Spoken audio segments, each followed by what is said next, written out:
beautiful girl. I'm like, oh man, she's fine, and I want to go talk to this girl. But then all these things come up. It's like, oh, I don't know, she's gonna think I'm Their brain. stupid. She's gonna, yeah, exactly. And then oftentimes I avoid it, but the times I do, or I'll make this excuse. It's a silly excuse. Oh, like I'm busy. I have to go like, back to the gym. I'm like, come on, dude. Like this, like, you have like 5 minutes to talk to a woman. Justify your reason not to do it. Yeah. Exactly. And so I guess I want like my question again, my follow up question to you again is so the science is there. We understand how fear works, but why is it so hard nowadays to like overcome that fear? Or at least I feel my perception, my ideology of how we are now versus how we were back then is that now it's just so freaking hard to feel the fear and do it anyway versus how it was back then. Yeah. Is it because the impetus was scarier and we were gonna die? Is that what it was? It's a great question. By the way, I say these things, and I might sound like I don't have any fears or I conquer all my fears all the time. This is not the case. I have a lot of fears, and I do not conquer all of them. I can tell you that. I'm not perfect, but I'm working on it.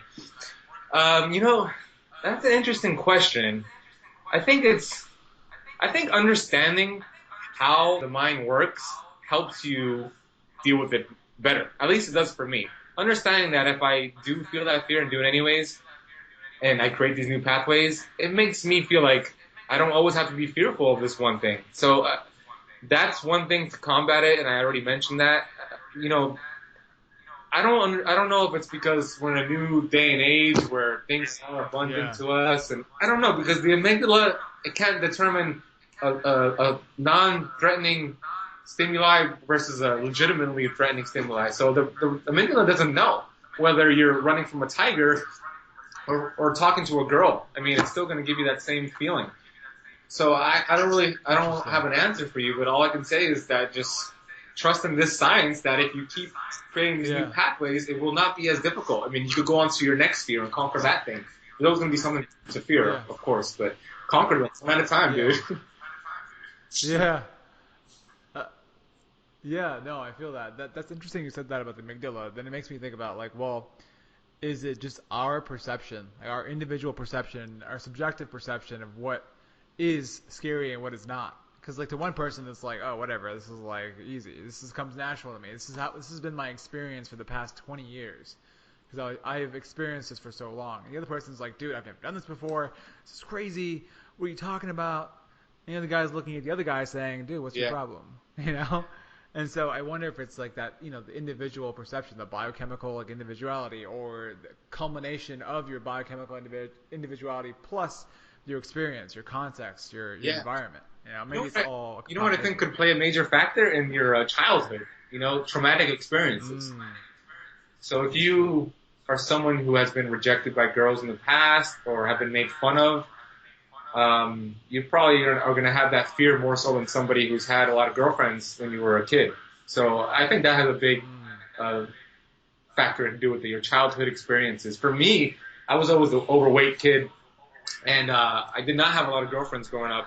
I had to face a lot of rejection. So that fear was built up and built up and built up, and even you know, on recent dates, well, not recently, but a while ago. I'll give you an example. I was on a date a few months ago, and I was dating this girl for a few months, super pretty girl, and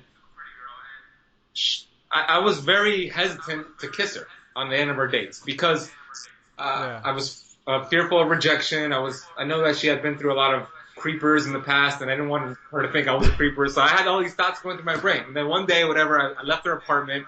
We had a great night. I left her apartment. I got in my car, and I'm driving down the street, and I'm thinking to myself, kicking myself over and over. I'm like, dude, this is like your 5th date with her. You haven't even kissed her. What the hell is wrong with you? You tell your friends and your clients to face your fears and just do this, and you're a hypocrite because you're not doing that. You can't even kiss a girl, blah, blah, blah. I'm like beating myself up, dude. I end up doing a U-turn in the middle of the street. Driving back to this girl's house. I call her. I'm outside her house. I go, hey, I left my keys. I left my keys in your apartment. Can I go get them? She's like, yeah, sure. I totally made the whole thing up, of course. So I knock on her door, and she opens up the door, and she's like, oh, I've been looking for your keys. I don't see them anywhere. And I'm like, no, I made that up because I just, every time I leave a date from you, I always kick myself for not kissing you. So then I went in and I kissed her. And dude, I didn't die. She kissed me. And I felt, like a winner. I felt like it was the easiest thing to do afterwards. Previous to that, I was freaking out. My palms were sweating. Yeah. My heart was beating fast, but I was glad I did it, man. And it's ridiculous. I'm a 30-year-old man, and I was hesitant to kiss that girl. I mean, it's ridiculous, but it's fear, and I did it anyway. So I just want to share with anybody who's fearful, man, just do it. If You're gonna anything. feel a lot better once it's done. Wow, and yeah, that's an awesome story. That's a powerful story because it doesn't matter if like you miss like an opportunity, quote unquote, like you didn't do it in the moment. You turn Yeah, back around, despite where you were. You're like while you were driving away, you're like you turn back around. You're like, no, I'm gonna go back, make it happen. And you did. And I think with people's lives, like when well, a lot of people like have failure happen to them. They're just like, well, that's it. Like I failed once, and that means I can never see it again. And I remember you posted something about like if you want to succeed, fail yeah. fast. It says Feel something fast. about that. And Double your rate of failure. like what? Talk about that a little bit. Like why fail fast? Like I mean, like when I say fail fast, I can already feel like my own stuff come up. But I even hear like the old Sumer, like the Sumer of like 10 years ago or 11 years ago. I even hear like my friends be like, "Oh man, I'm like terrified of that. Like, what if everything goes wrong? What if I try to start a business, it goes to shit? What if I do this, it goes? What if I start powerlifting, I break my Yeah. back? Like, can you talk a bit about Yeah. that? Let's see. So when taking that imperfect action, not allowing your brain to sabotage you. So if you want to start that business, if you're passionate about this idea, do a little research, get a little business savvy underneath your belt, and just start up. I mean, most successful people that you see that are millionaires and billionaires, they were in the same place as you. They wanted to have a startup company, and they failed, man. I think 75% of them failed in their first 3 or 4 businesses. I mean, you could look up at successful people. Even Steve Jobs has failed. But the difference between them now and someone who would have given up is that they just kept going, man. They were like, all right, that didn't work for me, but let me see what part of that worked.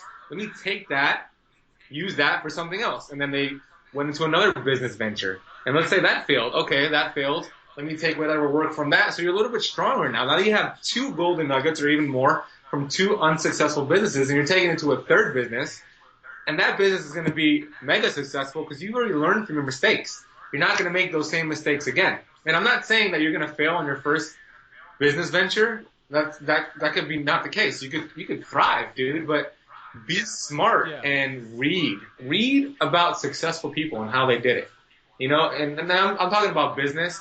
If you want to get a six pack, you want to reach physical goals, you're going to have to fail because Yeah. you're gonna have to push yourself so hard in that gym that you can't even lift yourself up to do a push-up.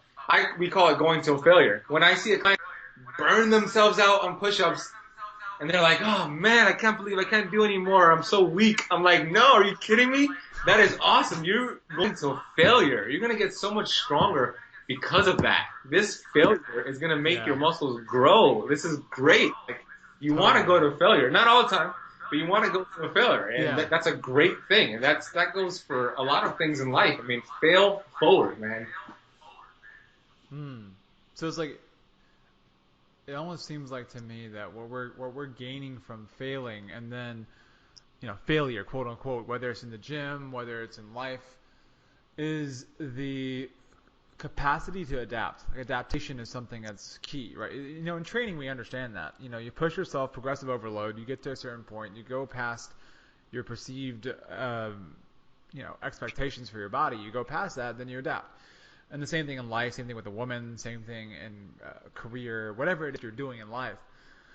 And adaptation seems to be the thing that we gain. And like what you were just saying there with the clients being like, "Oh man, I'm so freaking weak." I experienced that too with my clients, and it's a testament to how people perceive failure. Like failure is such a negative thing. It's such a something that's associated with not being good enough. Like that's like a common theme in the Yeah, for U.S. sure. Like, did you ever deal with that when you were a kid? Like, growing up being overweight. Like, I know I did. Like, for a long time, I was like, I'm not good enough. Like, what's the point? I'm already overweight.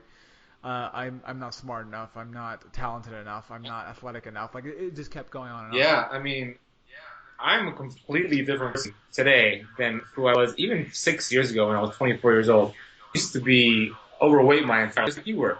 I was borderline obese, man, and I was sabotaging day in, day out. It was so bad. I had social idea waiting for the cash to pick me up, and I would be thinking about all these things, like, looking at me, how should I put my hand out? I would have social anxiety, dude, and I was just not comfortable being around people. And even when I wanted to do personal training, I would have an idea to do personal training. I would tell myself, "There's no way you could do this. You're not good with people. You feel awkward around people. How are you going to train them one on one? You're going to feel so awkward. This is not going to be for you." I would Yeah. sabotage myself, and I did that my whole entire life. And it wasn't until I started reading books from successful people who show you that there's ways to overcome this self-sabotage. So reading saved my life. Reading is so powerful. So I learned how to overcome these things, and it was so bad. My claustrophobia was all mental. It was so bad that I couldn't even be in a crowded restaurant. I could not enter a club. Airplanes, I couldn't even go on an airplane. I was once on an Wow. airplane, and I was freaking. I was sitting there. I was by myself. I was freaking out. At the back of the plane, I was like, "Oh my god, I can't breathe. What am I gonna do? We're about to take off. I can't just stop the plane.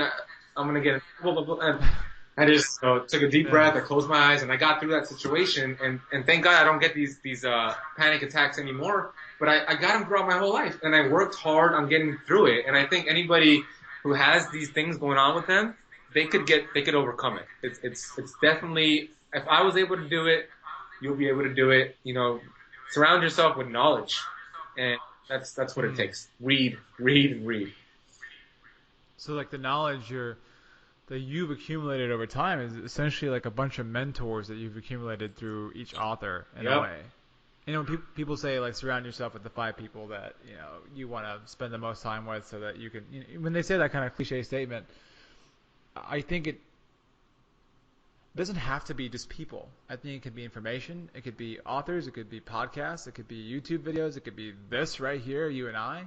Me talking to you, I'm learning like a crap ton just from talking to you. And the reason why I do this is number one, so that I can learn. And if anyone else does this, or anyone else is listening, it's not just because I want to like do this podcast to get money. I want to learn, and in essence, I hopefully you're inspired to learn from this too. This interaction. Absolutely, man. I'm loving it. I'm totally loving it. And yeah, I agree. Books. Each book is a mentor, man. Like I have tons of books behind me right now. And each one of these books, they're my mentors. And it's important to have actual people as mentors. Sure. But these Totally. books, they can do a lot for you. They can do a lot for you. And people underestimate the value of books. And I never, to give you some perspective, someone out there listening to this could be like, but I'm not a reader. I don't like to read. I Yeah. can't pay attention to books. I go through 2 pages and I'm like, what the heck did I just read? And I have to go all in. This is how I was my entire life. I was not even in school. I was a terrible student. I would not like to read. It wasn't until I was 24 years old until I came across The 4 Hour Body by Tim Ferriss, and I fell in love with that book. And that led to another book, and I just kept going. I just kept reading, and it was a struggle. It took me forever to read books. Oh my god! But as you just be consistent with it, you get better at it. And now I'm much better at it. And that's all it takes. Just be consistent. Turn off your cell phone. Shut down your laptop. Dedicate 30 minutes to a book. Uninterrupted 30 minutes. It doesn't even have to be 30 minutes. You can read for 10 minutes a day. Just make sure they're uninterrupted 10 minutes. And that you'll expand from that. So you can do it. Read a lot of books. Yeah. So it seems again like the theme is always progression. Even when you read, it's the mental aesthetics or the mental physiology. Like it's all connected, right? But so it all works kind of the same way. And so it seems like that's progressive too. The more you expose yourself to these ideas, the more these memories consolidate and they become like new pathways and they start to like really ingrain themselves in your mind. Exactly. That's how you win. Yeah, that's how you win. That's just true. And I think this information is so powerful. And I think I'm glad I reached out to you because sometimes I'll get in my head and like, oh, I don't know if this person wants